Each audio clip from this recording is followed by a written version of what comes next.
ஆலயம் செல்வீர் சேனல் சார்பாக அனைவருக்கும் வணக்கம். சில நாட்களுக்கு முன் திருமந்திரத்திலிருந்து ஒரு பதிவை வெளியிட்டிருந்தோம். அதற்கு பல அன்பர்கள் அமோக வரவேற்பளித்தது மட்டுமன்றி மேலும் பதிவுகள் திருமந்திரத்திலிருந்து வேண்டும் என்று கேட்டிருந்தார்கள். அதன் பொருட்டு நேரம் கிடைக்கும் போதெல்லாம் இனி நாங்கள் திருமந்திரத்தை பதிவாக வரிசையாக வெளியிட உள்ளோம். இன்றைக்கி நம்ம பார்க்க போகிறது அதில் முதல் பதிவிற்குள் போவதற்கு முன் முதலாவதாக இந்த வீடியோ பார்க்கும் அன்பர்களுக்காக திருமந்திரம் பற்றிய ஒரு சிறு அறிமுகம்.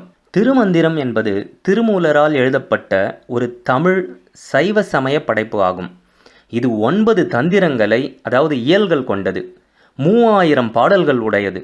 சராசரியாக ஒவ்வொரு பாடலும் 4 வரிகளாக, ஒவ்வொரு வரியும் 4 சொற்களை கொண்டதாகவும் மொத்தம் ஒரு 1,92,000 சொற்களை கொண்டது தான் திருமந்திரம். எடுத்துக்கொண்ட பொருளை எளிய சொற்களால் அனைவருக்கும் புரியும்படி இது ஒரு திருக்குறள் போலவே இரத்தின சுருக்கமாக இருக்கும். வேதம், ஆகமம் ஆகிய இரண்டிற்கும் திருமந்திரம் விளக்கம் தருகிறது. இது சைவ ஆகமம் என்றும் போற்றப்படுகிறது. திருமந்திரம் சைவ திருமுறைகள் 12னுள் 10வது திருமுறையாக பெரியோர்களால் வகுக்கப்பட்டுள்ளது. சிவமே அன்பு, அன்பே சிவம் என கூறும் திருமந்திரமே சைவ சித்தாந்தத்தின் முதல் நூலாக கருதப்படுகிறது. திருமூலர் திருமந்திரத்தில் 3 அதிமுக்கியமான வாக்கியங்கள் இருக்கின்றன. இன்னைக்கு கூட நம்ம அதை பயன்படுத்துவோம். அதில் ஒன்றே குலமும் ஒருவனே தேவனும், இது திருமந்திரத்திலிருந்து தான். யாம் பெற்ற இன்பம் பெருக இவ்வையகம், அது மட்டுமன்றி அன்பே சிவம், இதெல்லாம் நம்ம எப்பவுமே பயன்படுத்தக்கூடிய சில சொற்கள் தான். திருமந்திரத்திலிருந்து நம்ம பயன்படுத்தக்கூடியவை. இந்த திருமந்திரத்திற்கு பார்த்திங்கன்னா தமிழ் 3000 என்ற பெயரே முதலில் இருந்தது. அந்த நூலில் மிக நிரம்பிய மந்திரங்களும் சில தந்திரங்களும் நம் மனித ஸ்தூல சரீரத்திற்கு தேவையான எல்லாவற்றையும் விளக்கியுள்ளதால் பின்னர் அந்த நூல் திருமூலர் திருமந்திரம் என்று பெயர் பெற்றது. நாம் இப்போ திருமந்திரத்தில் நுழையும் போது 5 கரத்தினை என்று தொடங்கும் விநாயகர் வழிபாட்டு பாடலோடு தான் தொடங்க போகிறோம். ஆனால் இந்த பாடல் தற்காலத்தில்தான் அந்த நூலில் சேர்க்கப்பட்டது. ஏன்னா பழங்காலத்தில் சிவனை அன்றி வேறொரு தெய்வத்தை வைத்து எந்த ஒரு காரியங்களையும் இலக்கியங்களையும் நூல்களையும் தொடங்கியது இல்லை.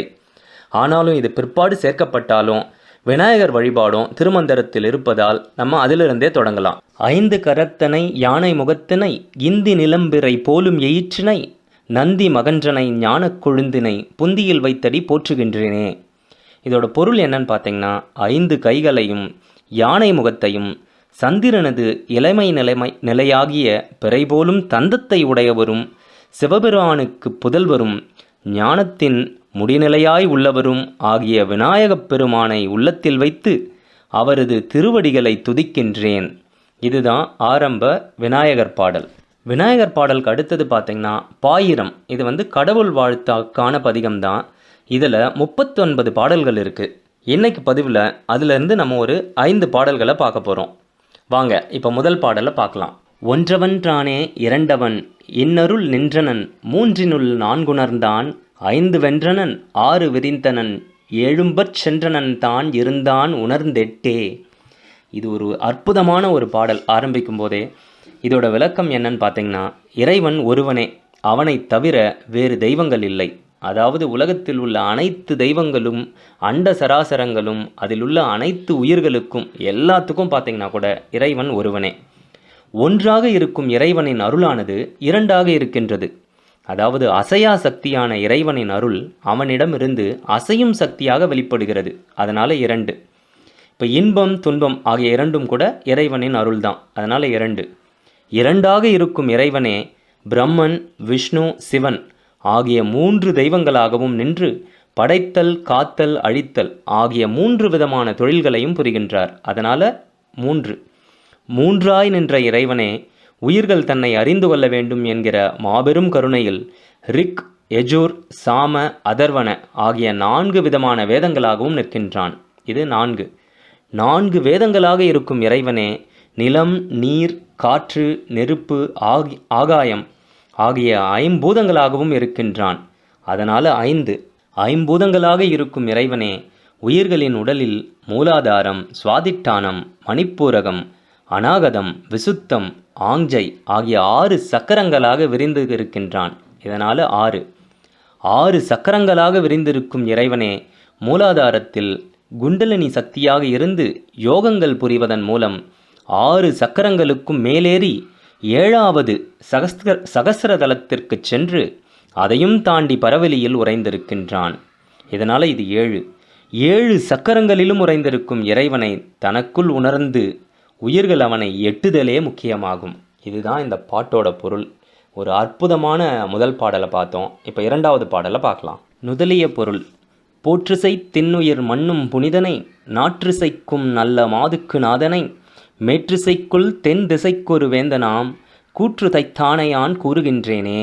இந்த 2ஆம் பாடலோட பொருள் என்னன்னு பார்த்தீங்கன்னா, மலமாசகன்ற தூய உயிரிடத்து நிலைபெற்று விளங்கும் தூயவனும், உலகம் முழுவதற்கும் நலம் தருபவளாகிய அம்மைக்கு கணவனும், தென் திசைக்குத் தலைவனாம் கூற்றுவனை, அதாவது யமனை உதைத்தவனும் ஆகிய சிவபெருமானது பெருமையை யான் துதிமுறையால் கூறுவேன். அதுதான் இந்த பாட்டோட பொருள். பாயிரத்தில் 3வது பாடல் நூற்சிறப்பு: ஒக்க நின்றானை உலப்பிலி தேவர்கள், நக்கன் என்றேத்திடும் நம்பனை நாள்தோறும், பக்கம் நின்றார் அறியாத பரமனை, புக்கு நின்றுண்ணியான் போற்றுகின்றேனே. இந்த பாடலோட பொருள் என்னன்னு பார்த்தீங்கன்னா, அனைத்து உயிர்களுடனும் கலந்திருக்கும் இறைவனை, எண்ணிலடங்காத தேவர்கள் தினந்தோறும் போற்றித் தொழுகின்ற இறைவனை, தத்துவங்களை கடந்து அனைத்திற்கும் தலைவனாக இருக்கும் நம் இறைவனை, பக்கத்தில் இருந்தாலும் அறிந்து கொள்ள முடியாத இறைவனை, யாம் அவனுள் அடங்கி நின்று அவனை தியானித்து அவன் புகழை போற்றியுரைப்போம். இதுதான் 3வது பாடலோட பொருள். 4வது பாடல்: அகலிடத்தார் மெய்யை அண்டத்து வித்தை, புகலிடத்தென் மெய்யை போதவிட்டானை, பகலிடத்தும் இரவும் பணிந்தேத்தி, இகலிடத்தே இருள் நீங்கி நின்றேனே. இந்த பாடலோட பொருள் என்னன்னா, அழிந்து போகக்கூடிய அண்ட சராசரங்களுக்கும் அதிலுள்ள அனைத்து உயிர்களுக்கும் உண்மை பொருளாகவும் அனைத்திற்கும் ஆரம்பமாகவும் இருக்கும் இறைவனை மண்ணுலகில் எம்மை வந்து இருக்குமாறு செய்து, மண்ணுலக மாயையிலிருந்து விடுபடும் வழியாக தனது திருவடியையும் எமக்கு அருளிய இறைவனை, இடைவெளியின்றி பகலிலும் இரவிலும் அவன் பாதங்களை பணிந்து அவனை துதித்து எம்முள் இருக்கும் மாயையாகிய இருளை நீக்கி அவனுடைய உண்மை பொருளை உணர்ந்து இருந்தோம்.